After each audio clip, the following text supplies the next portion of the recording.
Hey guys, when I did the walk around on the 2019 Road Glide, I talked a little bit about the fairing, but I didn't go into any detail about the infotainment system or the controls and how it works or what I thought about it. I did have a couple of questions about that. So I'm going to do a quick video here and talk a little bit about it.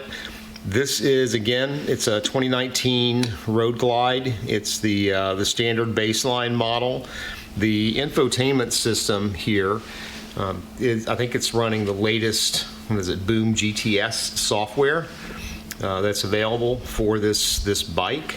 I did use this system quite a bit during the weekend when I was riding around. So here's a couple of things that I wanted to point out. First off, I've heard a lot of people say they don't like the Road Glide or the fairing on the Road Glide because you have to reach too far to control the system.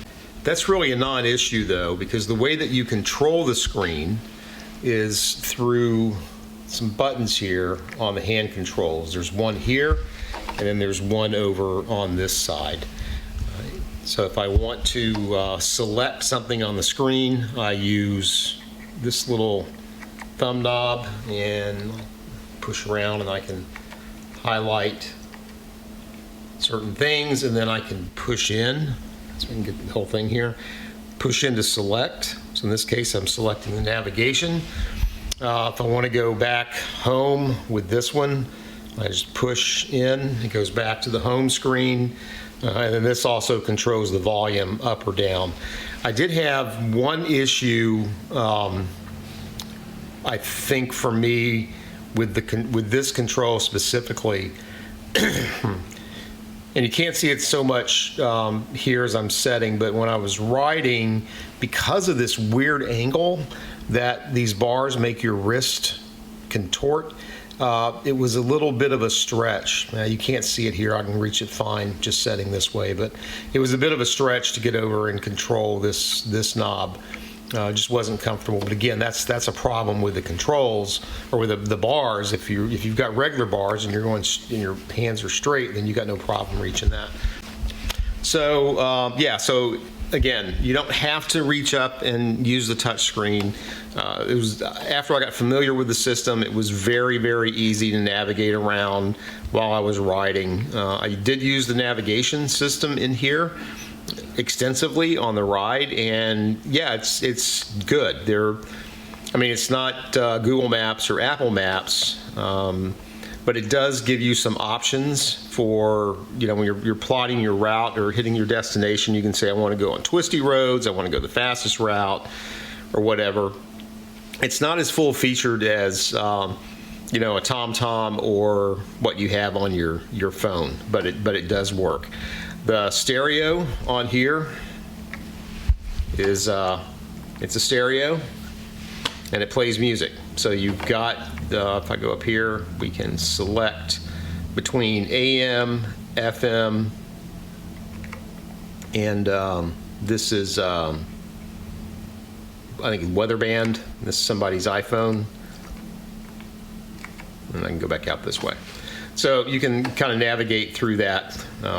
And it plays music. I mean, what more do you want? Again, the speakers I mentioned in the walk around. Speakers are here. They're loud. I wouldn't use them. I wear a full face helmet, and I prefer to listen to audio over my Cardo in my helmet. But if you want to blare your music, you can certainly do that with the speakers. They were loud enough. If you're not wearing a full face helmet.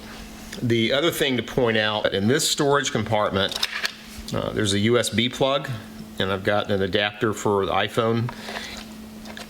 The one thing to know, and I was very curious about, is how big of a phone can I get in this and still close the door? I have a 12 Pro Max, and that iPhone 12 Pro Max fits in there fine. Got to put it at a little bit of an angle, but it takes the whole phone, thing closes, keeps the phone charged, and it also will connect to the infotainment system. So you can source your music through there. What this doesn't have off the shelf, out of the box, or whatever you want to refer to it, stock, this does not have the ability to do Apple CarPlay. And as good as the navigation system was here, yeah, I would definitely run Apple CarPlay on this. So there's a couple of pieces that, or a couple of things you'd have to do. There's a WIM module, they call it, that you can install behind the fairing here that allows you to connect like your Cardo or Senna or whatever mic and headset up to the boom system. But I think the better alternative is there's like a $25 little plug-in jumper adapter that you install behind the fairing. It's plug and play, and it actually activates, allows you to run CarPlay, Apple CarPlay, and I think maybe they've got one for the Google Auto stuff, whatever they call it. But that way you just plug your phone in here, run Apple CarPlay. Controls, I'm assuming, on the handlebars will let you navigate and select what you want to do in Apple CarPlay, and then off you go. To me, that's what I would do. I wouldn't really be concerned about all of the stuff that's in here. You've got another little storage compartment here. Interestingly enough, this storage compartment is smaller than the one the phone goes in, and I'm not sure why. There's some stuff in there that yeah, you can tell maybe there's some electronics or something that's taking up part of that space. There's also a 12-volt charger down here on the fairing as well, if you have some old school thing that you want to run. So that's it. I mean, it's a good system. Again, I would just get the little jumper adapter to plug in. I'll put a link to that in the description of this video below. I think it's like 25 bucks if I recall correctly. And then you can run Apple CarPlay instead of the built-in boom GTS stuff. Let me know if you have any other questions about the fairing or the system. I've got to go get this bike back to its owner. Gonna miss it a little bit, I guess, but you know, time will tell. Peace, guys.